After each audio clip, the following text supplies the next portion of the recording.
আমন্ত্রণ দীপ্ত সংবাদে। আপনাদের সাথে আছি আমি ইয়াসমিন সুমনা। মধ্যপ্রাচ্যে যুদ্ধ পরিস্থিতির কারণে সৃষ্ট বৈশ্বিক জ্বালানি সংকটের প্রেক্ষাপটে সরকারি বেসরকারি অফিসের সময়সূচিতে পরিবর্তন এনেছে সরকার। নতুন সিদ্ধান্ত অনুযায়ী অফিসের সময় 1 ঘন্টা কমিয়ে সকাল 9টা থেকে বিকেল 4টা করা হয়েছে। আর ব্যাংকে লেনদেন চলবে সকাল 9টা থেকে 3টা পর্যন্ত।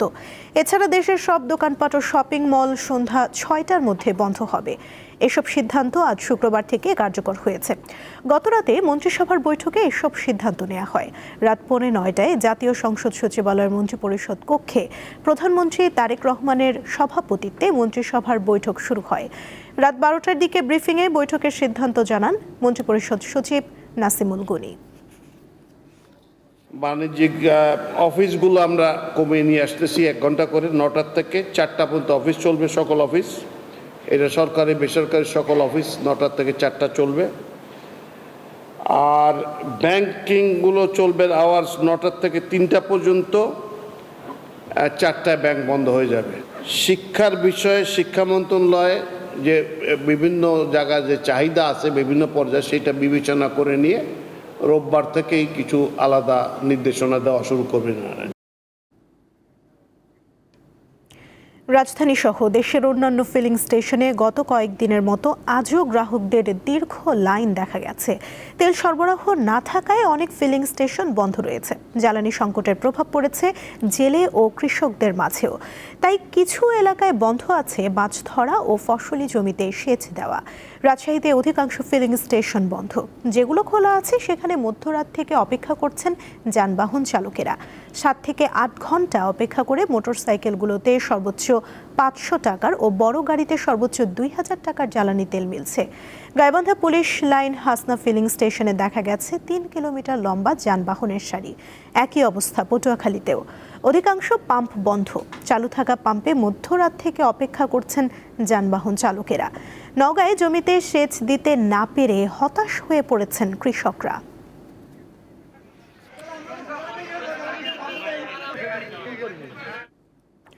এবার রাজধানীর জ্বালানি তেল পরিস্থিতি সম্পর্কে জানবো সহকর্মী সানজিদা প্লাবনীর কাছে। রাজারবাগের একটি ফিলিং স্টেশন থেকে সরাসরি যোগ দিচ্ছেন তিনি। প্লাবনী, আপনি যে ফিলিং স্টেশনে আছেন সেখানে গ্রাহকদের ভিড় কেমন? তেল পেতে গ্রাহকদের কত সময় অপেক্ষা করতে হচ্ছে? আর সরবরাহ সম্পর্কে পাম্প কর্তৃপক্ষের বক্তব্য কি? সব জানাবেন আমাদের। সরবরাহ সম্পর্কে কর্তৃপক্ষের বক্তব্য যদি আমি আপনাকে শুরুতেই বলি, কর্তৃপক্ষের সাথে আমার কথা হয়েছিল, তারা কিন্তু আমাদেরকে জানাচ্ছিলেন যে তারা যতটুকু পাচ্ছেন তারা কিন্তু ততটুকুই গ্রাহকদের মাঝে তারা সেই তেলটি আসলে দেওয়ার চেষ্টা করছেন। যদিও এখানে আসলে আপনি বলছিলেন যে দীর্ঘ লাইন ধরে তারা কিন্তু এখানে অপেক্ষা করছেন, এবং আমি কর্তৃপক্ষের কাছ থেকে যতটুকু জানতে পেরেছি যে এই যে সিরিয়াল আপনি দেখতে পাচ্ছেন, তারা বলছেন যে এই সিরিয়ালটা যদি আর 2 ঘন্টা তারা এভাবে দিতে থাকেন গ্রাহকদের, যানবাহন চালক যারা আছেন, যারা তেল নিচ্ছেন, তাদেরকে যদি আর 2 ঘন্টা দিতে পারেন সেক্ষেত্রে কিন্তু তাদের কাছে যে মজুদটা আছে সেটা শেষ হয়ে যাবে। এ পর্যন্ত তারা আমাদেরকে যতটুকু জানিয়েছে যে 2800 লিটার পর্যন্ত তাদের কাছে অকটেন মজুদ রয়েছে, এবং গত 3 দিন আগেও কিন্তু তাদের মজুদ শেষ হয়ে যাওয়ার কারণে এই স্টেশনটি বন্ধ ছিল। এছাড়া কিন্তু আরও একটি বিষয় যেটা জানিয়েছে, আমরা বড় গাড়ি যে প্রাইভেট কারগুলি দেখতে পাচ্ছি বা মোটরসাইকেল যেগুলো দেখতে পাচ্ছি, তাদের সাথে আমাদের কথা হয়েছিল। তারা কিন্তু বলছেন যে তারা প্রায় 1.5 ঘন্টা 2 ঘন্টা বা তারও অধিক সময় ধরে তারা কিন্তু এই সিরিয়ালে এখানে দাঁড়িয়ে আছেন এবং রোদের মধ্যে কিন্তু তারা নিয়ে যাচ্ছেন। যদিও আমাদের কাছে অনেক এখানে যারা কর্তৃপক্ষ আছেন, ফিলিং স্টেশনের কর্তৃপক্ষ আছেন, তারা কিন্তু আবার বলছেন যে তাদের কাছে ফুল মজুদ থাকার পরেও কিন্তু অনেক গ্রাহক আছেন যারা আবারও পুনরায় তেল নিচ্ছেন বা এই সিরিয়াল শেষ করে গিয়ে আবার পেছনে গিয়ে দাঁড়িয়ে সিরিয়াল থেকে তেল নিচ্ছেন।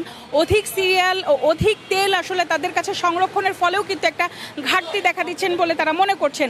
এবং রাজধানীর আমরা এই মুহূর্তে আসলে রাজারবাগ সার্ভিস স্টেশনে রয়েছি।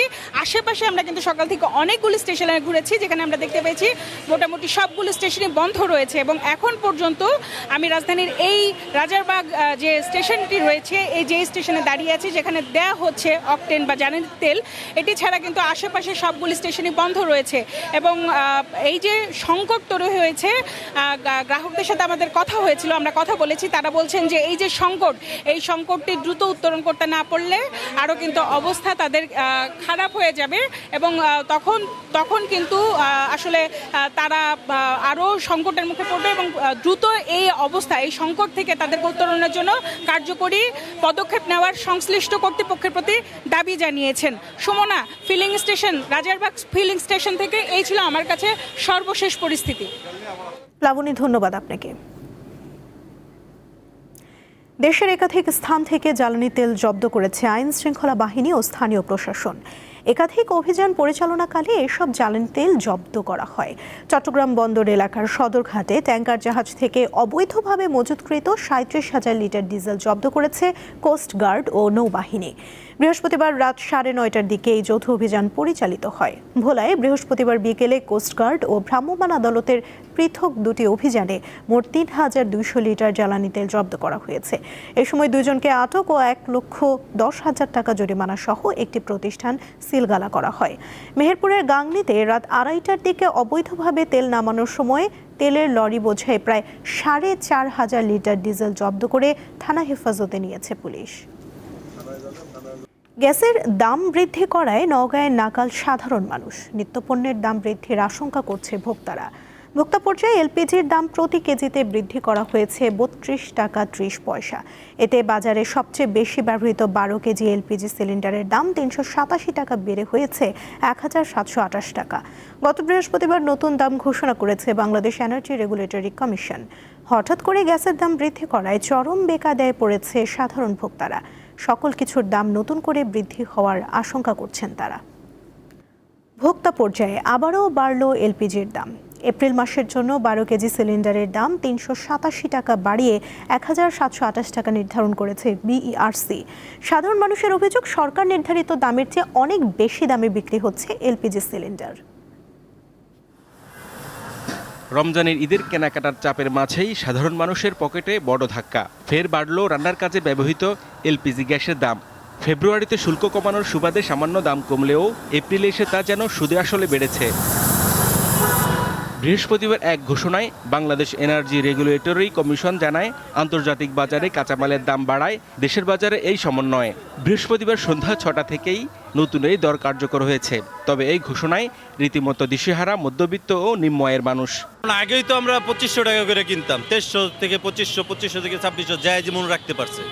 আর এখন যদি বাড়ে শুনছে তাহলে তো 3,000 3,500 টাকা কিনতে হবে। জনগণের কথা যদি সরকার চিন্তা করতো তাইলে সরকার হুট করে এই জিনিসটা মনে করেন করতে পারতো না, বাড়াতে পারতো না। 50 টাকা যদি বাড়তো কি 100 টাকা বাড়তো এটা মেনে নেওয়া যায়, কিন্তু একসঙ্গে এতগুলো টাকা বাড়ানোর জন্য আমাদের অনেক কষ্ট আর কি। অস্বস্তি কেবল দাম বৃদ্ধি নিয়ে নয়, অভিযোগ আছে সরকারি দাম না মানারও। বিইআরসি দাম নির্ধারণ করে দিলেও মাঠ পর্যায়ে 12 কেজি সিলিন্ডার কিনতে এখনো গুনতে হচ্ছে অতিরিক্ত টাকা। ব্যবসায়ীরা বলছেন সরকার দাম নির্ধারণ করলেও তাদের কিনতে হচ্ছে এর চেয়ে বেশি দামে। গ্রাহক তো এই দাম নিতে পারবে না, কারণ হচ্ছে আমরা একটা 12 কেজি কিনতেছি আপনার 1792 টাকা, তার সাথে আমাদের যোগ হচ্ছে গাড়ি ভাড়া। তাহলে 1860 টাকা কিনে আমি কিভাবে আপনার হচ্ছে 1728 টাকায় বিক্রি করব? ব্যবসায়ীরা যে কথাই বলুক, সাধারণ ভোক্তার নাবিশ্বাস চরমে। বাজার তদারকি জোরদার না হলে এই বর্ধিত মূল্য কেবল কাগজে কলমে সীমাবদ্ধ থাকবে আর সাধারণ মানুষের পকেট কাটবে অসাধু চক্র, এমনটাই আশঙ্কা সংশ্লিষ্টদের। হেদায়েতুল্লাহ সীমান্ত, দীপ্ত সংবাদ, ঢাকা। জ্বালানি আধুনিক অর্থনীতির মেরুদণ্ড।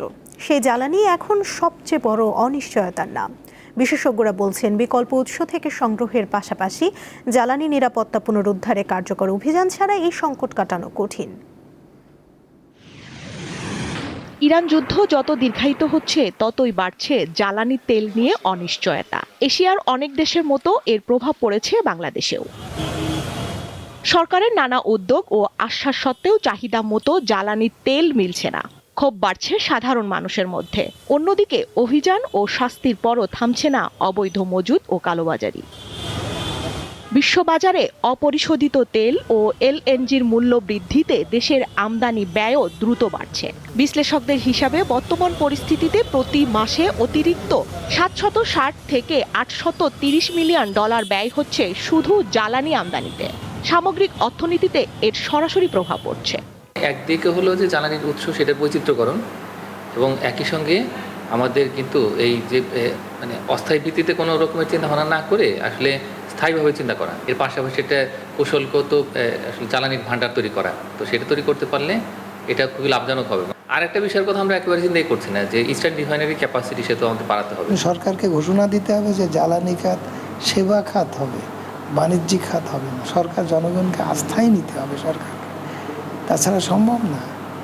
এখন এইটা করা একদিকে, আর একদিকে এনার্জি রেগুলেটরি কমিশনকে নির্দেশ দেওয়া, কি করলে সুবিচার নিশ্চিত হবে তুমি নিশ্চিত করো, কি করে দুর্নীতি মুক্ত করলে দুর্নীতি মুক্ত জ্বালানি খাত নির্মাণ করা যাবে।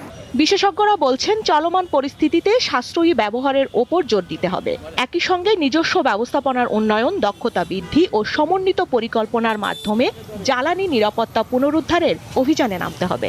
এই অবস্থায় একটু দক্ষ হয় এবং একই সঙ্গে আসলে জ্বালানি ব্যবহারে সাশ্রয়ী হওয়াটা খুব গুরুত্বপূর্ণ। তার কারণ ওইটা হলে তখন দেখা যাবে যে সরকারের উপরে যে অতিরিক্ত ব্যয়ের চাপ সেটা কমানো যাবে। এই সংকট থেকে দেশকে জ্বালানি নিরাপত্তা পুনরুদ্ধার অভিযানে মিশনে সরকার সফল হবে।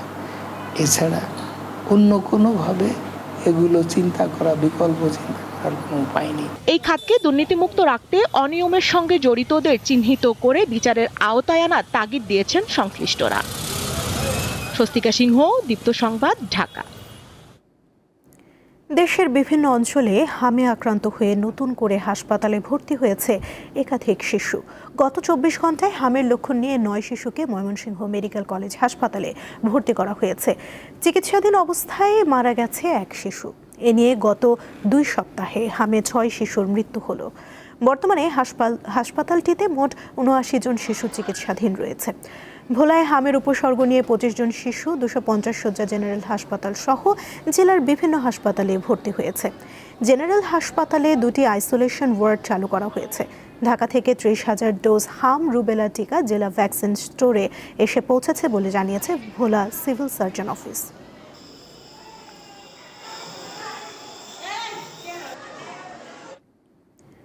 গ্রামাঞ্চলের দরিদ্র ও অসহায় মানুষকে স্বল্প মূল্যে মানসম্মত স্বাস্থ্যসেবা দিতে পাবনার সাথিয়ায় 10 শয্যার 3টি মা ও শিশু স্বাস্থ্যকেন্দ্র নির্মাণ করা হলেও সেবা পাচ্ছেন না স্থানীয়রা। কারণ গত 7 বছরেও প্রয়োজনীয় জনবল, ওষুধ ও চিকিৎসা সরঞ্জাম নিশ্চিত করা হয়নি স্বাস্থ্যসেবা কেন্দ্রগুলোতে। 2019 সালে পাবনার সাঁথিয়া উপজেলার সোনাতলা, কাশীনাথপুর ও কুমিরগাড়ি এলাকায় 10 শয্যার পৃথক 3টি মা ও শিশু স্বাস্থ্যসেবা কেন্দ্র নির্মাণ করা হয়। উদ্দেশ্য তৃণমূল পর্যায়ে স্বাভাবিক ও অস্ত্রোপচারের মাধ্যমে নিরাপদ প্রসব সেবা নিশ্চিত করা, সেই সাথে অল্প খরচে মানসম্মত স্বাস্থ্যসেবা প্রদান। জেলা পরিবার পরিকল্পনা কার্যালয়ের তথ্য বলছে, কাশীনাথপুর স্বাস্থ্যকেন্দ্রে মেডিকেল টেকনোলজিস্ট, ফার্মাসিস্ট ও পরিবার কল্যাণ পরিদর্শিকা রয়েছে, কিন্তু বাকি 2টি কেন্দ্রে 10 পদের বিপরীতে একটিতে 3 জন, আরেকটিতে রয়েছে 2 জন। ফলে কাঙ্ক্ষিত সেবা পাচ্ছে না স্থানীয়রা। এত সুন্দর হাসপাতাল, কিন্তু দুঃখের বিষয় এখানে কোনো ডাক্তার নাই, কোনো কর্মকর্তা নাই, ভালো কোনো চিকিৎসা সেবা নাই, যার কারণে আমাদের পাবনা যাইতে হয়। এগুলো এখন একজন রোগী আমি দেখলাম, তাকে যদি আমি সেই হালকা কিছু টেস্টের দরকার, সেটা যদি আমি করার জন্য পাবনায় পাঠাই, তাহলে তো আর হলো না। উপযুক্ত ডাক্তার না থাকার কারণে এই হাসপাতালটা এখন অকেজো, অচলের দিকে। জনবল সংকট সহ সব সমস্যার কথা ঊর্ধ্বতন কর্মকর্তাদের জানিয়েছে জেলা পরিবার পরিকল্পনা কার্যালয়, তবে সমস্যার সমাধান হয়নি। মূল জনবল মেডিকেল অফিসার, 2 জন মেডিকেল অফিসারের পদ আছে, কিন্তু সেই পদগুলো শূন্য রয়েছে। তারপরে হলো যে যন্ত্রপাতি দেওয়া হয়নি। এখানে একটি পদে আমরা জনবল দেখতে পাচ্ছি, মেডিকেল টেকনোলজিস্ট, সেই পদে লোক আছে, কিন্তু কোনো ধরনের রিএজেন্ট বা যন্ত্রপাতি দেওয়া হয়নি। আমরা এটা সচিব বরাবরে লিখেছি পত্র, এবং আমরা আশা করি যে এই বিষয়ে সিদ্ধান্ত হবে, আমরা জনবল পাবো এবং যন্ত্রপাতি পাবো। স্থানীয়দের আশা, অচিরেই মা ও শিশু কেন্দ্রতে প্রয়োজনীয় জনবল নিয়োগের পাশাপাশি ঔষধ ও যন্ত্রপাতি সরবরাহ করা হবে। সঞ্জিদা স্নিগ্ধা, দীপ্ত, বার্তা কক্ষ। অন্তর্বর্তী সরকারের সময়ে করা 133টি অধ্যাদেশের মধ্যে 98টি অপরিবর্তিত রাখা 15টি সংশোধন, 16টি আরও যাচাই বাছাই এবং 4টি বাতিলের সুপারিশ করেছে জাতীয় সংসদের বিশেষ কমিটি। ফলে দুর্নীতি দমন কমিশন অধ্যাদেশ, জাতীয় মানবাধিকার কমিশন অধ্যাদেশ, পুলিশ কমিশন অধ্যাদেশ, গুম প্রতিরোধ ও প্রতিকার, গণভোট অধ্যাদেশ সহ অন্তর্বর্তী সরকারের আমলে জারি করা 20টি অধ্যাদেশ চলতি অধিবেশনে অনুমোদন করা হচ্ছে না। এর মধ্যে সুপ্রিম কোর্টের বিচারক নিয়োগ ও সুপ্রিম কোর্ট সচিবালয় অধ্যাদেশ সহ 4টি অধ্যাদেশ বাতিল করার সুপারিশ করা হয়েছে। অন্য 16টি অধ্যাদেশ আরও যাচাই বাছাই এবং জুলাই অভ্যুত্থানকারীদের দায়মুক্তি সংক্রান্ত অধ্যাদেশ সহ 98টি হুবহু বিল আকারে উত্থাপনের সুপারিশ করা হয়েছে। 133টা বিলের অধ্যাদেশের ব্যাপারে চারটা প্রায় মিটিং করেছি এবং সেখানে যাচাই বাছাই করার পরে মোটামুটি আজকে রিপোর্ট আকারে পেশ হয়েছে। আপনারা রিপোর্টটা ইতিমধ্যে পেয়েছেন আশা করি। আমরা সিদ্ধান্ত নিয়েছি যে আমরা আগামী 9 তারিখের মধ্যে আমরা সংশ্লিষ্ট বিলগুলা পাশ করবার চেষ্টা করব। আর যেসব বিল ল্যাপস হয়ে যাবে, যার কোনো প্রয়োজনীয়তা নেই, এরকম বিলগুলোকে আমরা ল্যাপস হয়ে যাবে, অটোমেটিক্যালি আমরা পাশটা করলে এটা ল্যাপস হয়ে যাবে। খেলার খবর। সাফ অনূর্ধ্ব 20 চ্যাম্পিয়নশিপের ফাইনালে আজ ভারতের মুখোমুখি হবে বাংলাদেশ। মালদ্বীপের জাতীয় স্টেডিয়ামে ম্যাচটি শুরু হবে বাংলাদেশ সময় রাত 9টায়। নেপালকে হারিয়ে আগেই ফাইনালে জায়গা করে নিয়েছে বাংলাদেশ। অপেক্ষা ছিল দ্বিতীয় সেমিফাইনালের ফলের দিকে। সেখানে সহজেই ভুটানকে উড়িয়ে দিয়েছে ভারত। তাতে সাফ অনূর্ধ্ব 20 চ্যাম্পিয়নশিপের শিরোপা লড়াইয়ে দেখা হচ্ছে বাংলাদেশ ও ভারতের। টুর্নামেন্টের গ্রুপ পর্বেও দেখা হয়েছিল এই দুই দলের। শুরুতে পিছিয়ে পড়ে ভারতের সঙ্গে 1-1 গোলে ড্র করেছিল বাংলাদেশ। ফিফা 2026 বিশ্বকাপের 48 দল চূড়ান্ত হয়েছে। সর্বোচ্চ 16 দেশ রয়েছে ইউরোপের, 10 দল নিয়ে 2 আফ্রিকা, আর এশিয়া থেকে খেলবে 9টি দেশ। 52 বছর পর বিশ্বকাপ খেলবে হাইতি ও ডিআর কঙ্গো। ইরাক সুযোগ পেয়েছে 40 বছর পর। ফুটবল বিশ্বকাপের এবারের আসরে প্রথমবারের মতো 48টি দল অংশ নিচ্ছে। ফলে সব মহাদেশ থেকে বিশ্বকাপে অংশগ্রহণকারী দেশের সংখ্যা বেড়েছে। আগে ইউরোপ থেকে 13টি দেশ সুযোগ পেত, এবার পাচ্ছে 16টি দেশ। 10 দল নিয়ে এই তালিকায় 2 আছে আফ্রিকা মহাদেশ, আর এশিয়া থেকে বিশ্বকাপে সুযোগ পেয়েছে 9টি দেশ। 52 বছর পর বিশ্বকাপে ফিরেছে আফ্রিকা ডিআর কঙ্গো। এই মহাদেশে বাকি 9টি দেশ হচ্ছে Algeria, Cape Verde, Ivory Coast, মিশর, Ghana, Morocco, Senegal, South Africa ও তিউনিসিয়া। আন্তঃমহাদেশীয় প্লে অফে বলিভিয়াকে হারিয়ে 40 বছর পর বিশ্বকাপে ফিরেছে ইরাক। এর আগে শুধু 1986 বিশ্বকাপে খেলেছিল দেশটি। এছাড়া ইউরোপীয় প্লে অফ ফাইনালে কসোভোকে হারিয়ে 24 বছর পর বিশ্বকাপে ফিরেছে তুরস্ক। স্বাধীন রাষ্ট্র হিসাবে মাত্র দ্বিতীয়বার বিশ্বকাপে জায়গা করেছে চেক প্রজাতন্ত্র বা চেকিয়া। প্রথমবার খেলেছিল 2006 আসরে। এর আগে চেক স্লোভাকিয়ার অংশ হিসাবে 8 বার বিশ্বকাপে খেলেছে দেশটির খেলোয়াড়রা। লাতিন অঞ্চল বা কনমেবল অঞ্চল থেকে আগে সরাসরি 4টি দল খেলার সুযোগ পেত। একটি দল প্লে অফ খেলে মূল পর্বে খেলার সুযোগ থাকলেও এবার এই অঞ্চলে একটি দেশ বেড়েছে। আর্জেন্টিনা, ব্রাজিল, উরুগুয়ে, কলম্বিয়া ও ইকুয়েডরের সাথে এবার নাম লিখিয়েছে প্যারাগুয়ে। আগামী 11 জুন বিশ্বকাপে উদ্বোধনী ম্যাচে ঐতিহাসিক আজতেকা স্টেডিয়ামে মাঠে নামবে স্বাগতিক মেক্সিকো ও সাউথ আফ্রিকা। মেক্সিকোর সঙ্গে সহ আয়োজক দেশ হিসেবে রয়েছে যুক্তরাষ্ট্র ও Canada. 19 July New Jersey MetLife স্টেডিয়ামে ফাইনাল দিয়ে পর্দা নামবে এবারের 23তম বিশ্ব আসরের। Mohammad Hasib, Deepto sports. Greatest show on earth বিশ্বকাপকে সামনে রেখে সময়ের সেরা 4 তারকা Lionel Messi, Cristiano Ronaldo, Kylian Mbappe ও ভিনিসিয়াস জুনিয়রকে এক সুতোয় গেঁথেছে টয় ব্র্যান্ড লেগো। 1 মিনিটের বিজ্ঞাপনে একসঙ্গে বসে খুনসুটি করতে দেখা গেছে মেগাস্টারদের। মাঠে না হলেও মাঠের বাইরে বিশ্ব ফুটবলের 4 আইকন এক ফ্রেমে জুটিবদ্ধ হয়েছেন।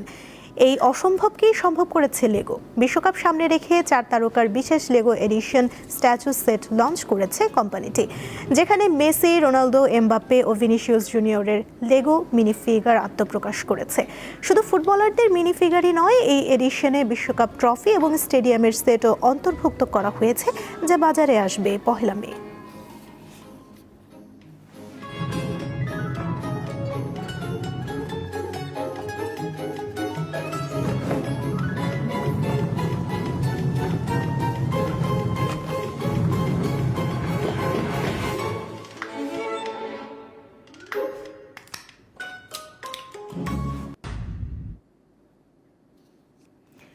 টানা 3 বিশ্বকাপে খেলতে না পারার ব্যর্থতার দায় মাথায় নিয়ে পদত্যাগ করেছেন ইতালির ফুটবল প্রধান গ্যাব্রিয়েল গ্রাভিনা। নিউ ইয়র্ক টাইমসের প্রতিবেদনে জানানো হয়েছে, ইতালিয়ান ফুটবল ফেডারেশন থেকে আনুষ্ঠানিকভাবে এই ঘোষণা দেওয়া হয়েছে। 4 বারের বিশ্ব চ্যাম্পিয়ন ইতালি গেল মঙ্গলবার ইউরোপীয় প্লে অফের ফাইনালে বসনিয়া হার্জেগোভিনার কাছে টাই ব্রেকে হেরে টানা 3য়বার বিশ্বকাপের টিকিট পেতে ব্যর্থ হয়। এরপরই ফুটবল প্রধান গ্রাভিনার পদত্যাগ দাবি করেছিল দেশটির ক্রীড়ামন্ত্রী আন্দ্রে আবোদি। এই ছিল এখনকার মতো। পরবর্তী সংবাদ দুপুর 2টায় দেখার আমন্ত্রণ রইল। এছাড়া আরও তথ্য পেতে যুক্ত থাকুন দীপ্ত ডিজিটাল প্ল্যাটফর্মের সাথে। ধন্যবাদ সবাইকে।